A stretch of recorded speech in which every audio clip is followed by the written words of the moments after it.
गुलाटी जी, मेरा सवाल आपसे ये है कि आज की प्रेस कॉन्फ्रेंस किस मुद्दे पर थी?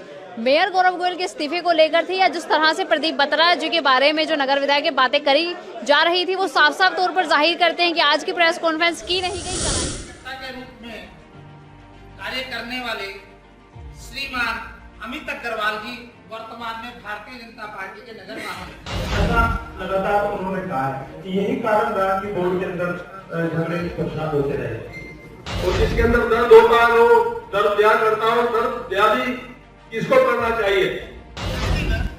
उनको पार्टी से निकाला गया तो मिठाई बांटने वालों में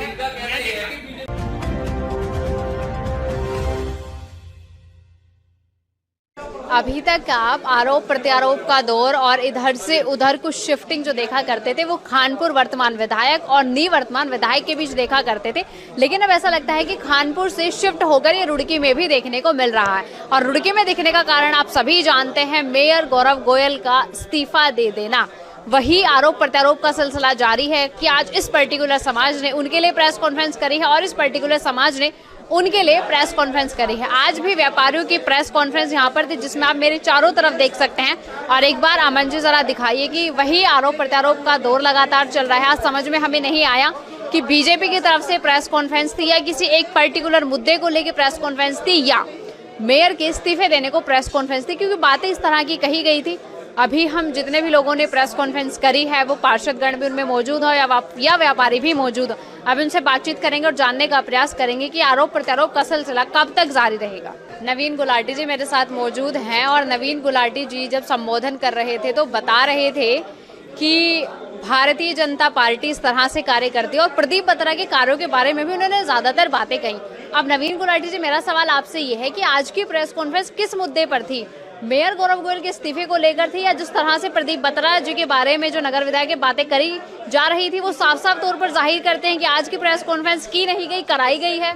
नहीं, जो प्रेस कॉन्फ्रेंस थी आज, ये जो दो आपने बातें उठाई हैं ये इस्तीफे को लेकर भी थी और जो आरोप प्रत्यारोप का दौर चला उसको लेकर भी थी। और फिर विधायक जी का हो सकता है बहुत लोगों के साथ व्यक्तिगत संबंध भी हैं, उन्हें भी तो आहत हो सकती है। उस मेरे अंदर भी कोई पीड़ा थी तो मैंने उस पीड़ा को अपने मन को जाहिर किया।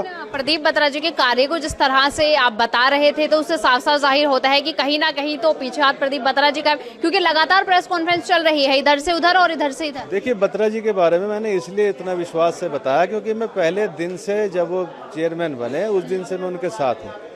जो भी बात उनके लिए रामनगर का एक इल्ज़ाम लगाया गया उनके ऊपर दुकानों का, वो इल्ज़ाम कहीं से कहीं तक भी प्रदीप बत्रा पे लगाना न्यायोचित बिल्कुल भी नहीं है, क्योंकि वो जो दुकानों का अलॉटमेंट हुआ उसके बाद उसकी शिकायत तो यशपाल राणा जी ने करी, तो उसमें प्रदीप बत्रा जी का तो कहीं से कहीं तक मैं कोई कसूर नहीं मानता। और फिर अगर प्रदीप बत्रा जी गलत होते तो 2008 में जब वो चेयरमैन बने उन्होंने गलत करा था तो 2012 में वो कैसे जीत गए? और चलिए गलत ही थे तो 2017 में कैसे जीत गए? फिर भी गलत थे तो 2022 में कैसे जीत गए? ये तो खिसियानी बिल्ली खंबा नोचे। जो विधायक जी की जो बात है वही सही बात है कि अगर आपको अपनी लकीर बड़ी करिए ना, दूसरे की लकीर छोटी करने की जरूरत क्या है? आप उनसे अच्छा साबित करते, हो सकता है कल को हमें लगता है कि ये हमारा जो मेयर है ये विधायक जी का अच्छा विकल्प हो सकता है। पार्षद राकेश गर्ग जी मेरे साथ मौजूद हैं। सर, मुझे ये बताइए, अभी तक जितने भी बोर्ड हुए हैं लगातार हम भी यही सुनते हैं कि 100 से ज्यादा प्रस्ताव तो पारित हो गए, तो मुझे ये बताइए अब तक के बोर्ड में कि आपका एक भी प्रस्ताव पारित नहीं हुआ? क्योंकि आप कह रहे थे कि मेरे पास अभी 150 से ज्यादा प्रस्ताव रखे जो पारित ही नहीं हुए, तो क्या 4 साल में आपका एक भी प्रस्ताव पारित नहीं हुआ? समझने में फर्क रहा आपको। हमारे जितने भी प्रस्ताव बोर्ड में रखे जाते हैं वो सभी पारित होते हैं। हम ये नहीं कह रहे कि हमारे प्रस्ताव पारित नहीं हुए।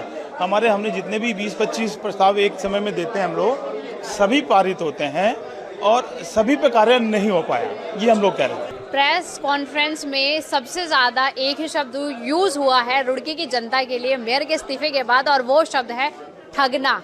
या रुड़की का हर एक निवासी ठगा सा महसूस कर रहा है। जो राम गोपाल कंसल जी जो हैं लगातार यही शब्द कह रहे थे, तो ऐसा लगता है कि मेयर के इस्तीफे के बाद शायद राम गोपाल जो कंसल जी हैं वो समाज में गए, उसके बाद पूरे समाज ने उनको एक ही चीज बताई कि रुड़की की जनता ठगा सा महसूस करे। सर, सबसे पहले आप मुझे यही डिफाइन करें कि रुड़की की जनता ठगा सा किस तरह से महसूस कर रही है जब से मेयर गौरव गोयल जी मेयर के पद पर विराजमान हुए? वो निर्दलीय रूप में इस नगर में चुनाव लड़े और जीत कर आए। लगभग 30,000 लोगों ने उन्हें मैंडेट दिया और उसके बाद उन्होंने अपना कार्यकाल प्रारंभ किया। इस 4 साल में आज अचानक से उन्होंने इस्तीफा दिया और उन्होंने कहा मेरी उपलब्धियां ये हैं और मैंने ये इस नगर के लिए किया है, तो मुझे तो नहीं लगता उस नगर के लिए कोई उनकी विशेष एक भी कार्य ऐसा नहीं है जो गिनाया जा सके गौरव गोयल जी द्वारा किया गया हो। ऐसा एक कोई उल्लेखनीय कार्य नहीं है जो गिनाया जा सके कि गौरव गोयल जी के द्वारा ये विशेष रूप से किया गया। उल्लेखनीय कार्य से आप क्या समझते हैं? फिर ऐसे कौन से कार्य हैं जो उल्लेखनीय है ही नहीं? ऐसे ये कार्य हैं जैसे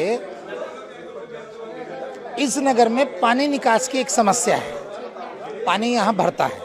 मैंने उनकी एक वीडियो देखी थी, उस वीडियो में था कि मेरे बनने के बाद इस नगर में पानी नहीं भरेगा।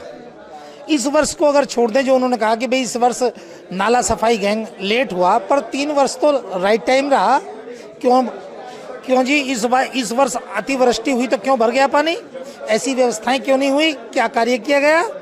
अगर कार्य करते तो निश्चित रूप से पानी नहीं भरता। सौरभ सिंघल जी मेरे साथ मौजूद हैं, जो लगातार बात करते हुए बीजेपी पार्टी का जिक्र बड़ा कर रहे थे। तो आज की प्रेस कॉन्फ्रेंस करने का मुद्दा क्या था? बीजेपी पार्टी या मेयर गौरव गोयल का इस्तीफा? देखिए, आज ये जो एक प्रेस रखी गई थी, ये सामाजिक लोगों की तरफ से और व्यापारियों की तरफ से ये आज प्रेस वार्ता रखी गई थी, जिसमें मुझे भी इनवाइट किया गया था। मैं भी यहाँ पर आया था क्योंकि मैं व्यापार मंडलों से सभी से जुड़ा हुआ हूँ। रुड़की में 3 या 4 व्यापार मंडल, 3 अधिकृत हैं, तो उन तीनों व्यापार मंडल से मैं जुड़ा हूँ। मैं यहाँ पर आया था। पहले उसमें यूजर चार्ज का मुद्दा था, अतिक्रमण का मुद्दा था, आपदा में जो सड़कें धंसती जा रही हैं उनका मुद्दा था, नालियाँ चौक हो रही हैं, लोगों के घरों में पानी घुस रहा है। लेकिन वो बीजेपी पार्टी भी मुद्दा थी।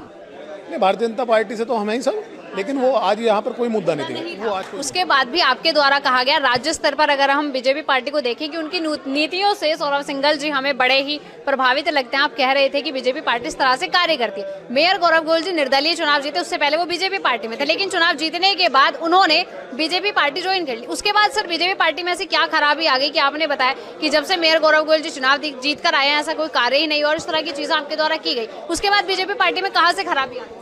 नहीं, हम कहाँ कह रहे हैं खराबी आ गई। वो पहले से ही उनकी नियत और उनके क्या नाम है जो मन था वो भारतीय जनता पार्टी की तरफ था। पार्टी ने उनको टिकट नहीं दिया, मयंक गुप्ता जी को टिकट दिया। उनकी किस्मत में राजयोग नहीं था, गौरव जी की किस्मत में राजयोग था। लेकिन 6 महीने बाद वो लगातार वहाँ पार्टी के लिए लगे रहे कि पार्टी मेरी ज्वाइनिंग हो जाए, क्योंकि आप जब पार्टी में रहेंगे, जो केंद्र में सरकार है, जो राज्य में सरकार है, जो गाँव-गाँव में सरकार है, काम वही देगी आपको। कोई विपक्ष काम थोड़े देगा आपको। आप काम पार्टी के पास लेकर के जाएंगे, शासन से आपकी फाइलें पास होंगी, रुड़की नगर का चहुमुखी विकास होगा। पूरे देश के अंदर यही बात चलती है, तो उन्होंने भी यही समझा। लेकिन उनके साथ ऐसी दिक्कतें आ गई, पार्षदों का जो दल था, पार्षद जो भारतीय जनता पार्टी का वहाँ बहुमत था, उसके साथ वो अपनी बातें नहीं बना पाए और उनके साथ अपने मुद्दे नहीं बना पाए और उनके साथ वो समन्वय बनाकर नहीं चले, जिस वजह से उनको अपना पद गंवाना पड़ा। पार्टी ने उनको निष्कासित किया और उन्होंने निष्कासित करने के बाद भी अपना कार्यकाल चला रहे थे। लेकिन उनके बाद वहाँ पर ऐसी स्थिति आ गई कि कभी पार्षद के पूरे दल को 21 या 22 की जो संख्या बैठती है उसको अपने पास पाले में लेना पड़ता है। भारतीय जनता पार्टी का एक मुद्दा होता है कि चौमुखी विकास करेगी। निष्कासन होने से पहले क्या गौरव गोयल जी ने ऐसे कार्य किए ही नहीं है जो गिनवाए जाए, क्योंकि उसके बाद वो भी बीजेपी पार्टी का एक कार्यकर्ता ही बन गए?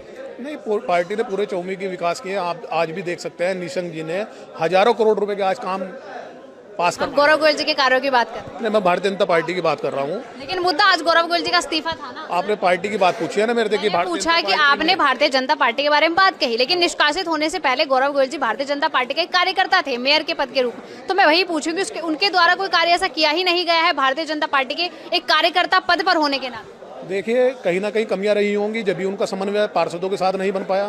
पार्टी के ही पार्षद थे, पार्टी के ही मेयर थे, फिर उनको पार्टी से बाहर जाना पड़ा। फिर उसके बाद उनका समन्वय नहीं बन पाया पार्षदों के साथ। उन्हें करना क्या था? उन्हें कुछ नहीं करना था। उन्हें पार्षदों का समन्वय बन पाया गौरव गोयल जी के साथ? कई बार बना, कई बार नहीं बना। नरेश बंसल जी यहाँ पर आए, हमारे राज्यसभा के सांसद हैं, उन्होंने समन्वय बनाने की कोशिश की और एक बार बन भी गया था। महीने भर चला, फिर टूट गया। तो कमियां दोनों तरफ थी। आपके मुताबिक सर ऐसी क्या कमियां रही थी? क्योंकि ताली सौरभ सिंघल जी एक हाथ से नहीं बजती है, समन्वय दोनों को बैठाना पड़ता है। आपके मुताबिक ऐसी क्या कमी? आपने बहुत अच्छा क्वेश्चन किया है। पार्षद आरोप लगा रहे थे मेयर पे कि वो कमीशन ले रहे हैं। मेयर आरोप लगा रहे थे अधिकारियों पर कि ये कमीशन ले रहे हैं। मेयर आरोप लगा रहे थे पार्षदों पर कि ये कमीशन ले रहे हैं। सभी के जितने भी ठेकेदार हैं चहेते उनसे अपना काम करवा रहे हैं। तो इनमें यही गेम चलता रहा, आपस में कमीशनबाजी के गेम में ये सब उलझे रहे। मेरा मानना यह है कि राजनीति करते बड़े प्रोजेक्टों को लेकर के क्या नाम है शासन के पास जाते, सरकार उनको पूरा करवाती है और रुड़की का चहुमुखी विकास होता जो वो नहीं कर पाए हैं। और इतना बड़ा कोई कार्य नहीं था, पार्षदों के साथ चलते। अब जैसे आपदा की दिक्कत है, आपदा में वो चलते सब पार्षदों को लेकर के जो टचिंग है, ऐसा नहीं है कि सारी सड़कें क्या नाम में टूट गई हैं, जहाँ 10 ही हैं वहाँ पर चलते, वहाँ पर काम कराते। और वो तो मास्टर हैं उसके सोशल मीडिया के, अपना वो वीडियो डलवाते। नालियाँ खत्म हो गई हैं, उनको सही करवाते। कराई नहीं, एक भी नालियाँ सही नहीं कराया, गड्ढा ठीक नहीं कराया, जितनी सड़कें धसी हैं वो ठीक नहीं कराया। आप देख सकते हैं फिलहाल पूर्व में करवाई होंगी, लेकिन जब आपदा आई है, यही तो उनका क्या नाम है, एग्जाम देने का टाइम आया था। एग्जाम में वो क्वेश्चन के ऊपर ही क्या नाम है क्वेश्चन मार्क लगा करके चले गए। क्वेश्चन मार्क लगाकर उन्होंने कहा था कि 8 साल से तो प्रदीप बत्रा जी भी कार्य कर रहे हैं, उनके कार्य मुझे गिनवाए जाएं। देखिए, प्रदीप बत्रा जी विधायक हैं, वो अपने स्तर से कार्य कर रहे हैं। और जो भी उन्होंने कार्य किए हैं, अभी बीच में उन्होंने सड़क भी बनवाई थी पूरी, क्या नाम है, रुड़की नगर की, इलेक्शन से पहले और इलेक्शन के बाद भी पूरी रुड़की नगर में हॉट मिक्स प्लांट की सड़कें यहाँ पर बनी थी उनके द्वारा। और आपको विधायक से प्रतिस्पर्धा करने की क्या जरूरत है? आप अपने आप में एक मेयर है, मेयर के अंदर 4 विधानसभाएं आती हैं, और उन 4 विधानसभाओं के अंदर जो मूलभूत दिक्कतें थी आपको उनको पूरा करना था। कोई इतना बड़ा मुद्दा नहीं था उसके अंदर, या आपको दबंग नहीं बनना था उसके अंदर। आप सोशल मीडिया के खिलाड़ी थे, आपको चलना था, अपनी टीम को साथ लेकर चलते, सारी सड़कों को, सारी नालियों को, सारे जितने भी चौकिंग है आपके मुताबिक असमर्थ रह गए गौरव गोयल जी सब चीजों में? देखिए, अगर चले गए तो असमर्थ हैं। जनता तो आज यही पूछ रही है हमारा मेयर कहाँ है। उनका एक सवाल ये भी था, सौरभ सिंघल जी, आप मुझे ये बताइए कि उन्होंने कहा था कि प्रदीप बत्रा जी की और कुछ पार्षदों के षड्यंत्र के कारण दखलंदाजी इतनी हो गई थी कि कार्य करना असंभव था। आप सहमत हैं इस बात से? क्या पूर्व में क्या नाम है, पहले विधायकों के क्या नाम है, मेयर के बीच में समन्वय बना रहा हमेशा? ऐसा नहीं है। जो पार्षद हैं वो विधायकों के साथ भी रहते हैं और वो मेयर के साथ भी रहते हैं, चाहे यशपाल राणा जी के टाइम में हो, चाहे प्रदीप बत्रा जी के चेयरमैन रहते हुए टाइम में हो। प्रदीप बत्रा जी के चेयरमैन रहते हुए टाइम में भी नगर निगम के अंदर झगड़े हुए हैं, आपस में समन्वय नहीं बन पाया, लेकिन वो कुछ टाइम तक के लिए, फिर बाद में समन्वय बन गया। ये सीट ही ऐसी है, ये कांटो भरा ताज है। इस कांटो भरे ताज को अगर आपने सिर पे ग्रहण किया है तो उसको आपको फूलों का ताज बनाना है और सबका समन्वय लेके चलना। तो उसे लगता है आने वाले समय के भावी उम्मीदवार रहेंगे मेयर? देखिए, सभी की इच्छा रहती है, पार्षद भी हैं, शहर में और भी गणमान्य लोग हैं, शहर में पार्टी से जुड़े हुए लोग हैं, कांग्रेस पार्टी के भी लोग हैं, और भी लोगों के लोग हैं। लेकिन मेरा मानना यही है, जनता से मेरा यही कहना है कि आप निर्दलीय की तरफ को ना देख करके आप भारतीय जनता पार्टी की तरफ, जिसकी सरकार हो, पूरे बहुमत के साथ वो सरकार होती है। आप रुड़की का, अपने शहर का विकास जब भी कर सकते हैं जब आपके साथ राज्य सरकार आपके साथ होगी। सबके विचार अलग अलग हैं। मेयर पद के इस्तीफे को लेकर सब अपने अपने विचार रख रहे हैं। किसी का कहना है कि समन्वय नहीं बन पाए, किसी का कहना है कि अब वो कार्य करने में इतने असमर्थ हो गए थे, वो कार्य ही नहीं कर पाए, कुछ का कहना था कि वो मैदान छोड़कर भाग गए। आप इसमें अपनी क्या राय रखते हैं? प्लीज़ हमें कमेंट्स करके ज़रूर बताएं। ताज़ा खबरों से जुड़े रहने के लिए हमारे चैनल को सब्सक्राइब करें और बेल आइकन को दबाना ना भूलें, ताकि हर खबर की नोटिफिकेशन आपको मिलती रहे।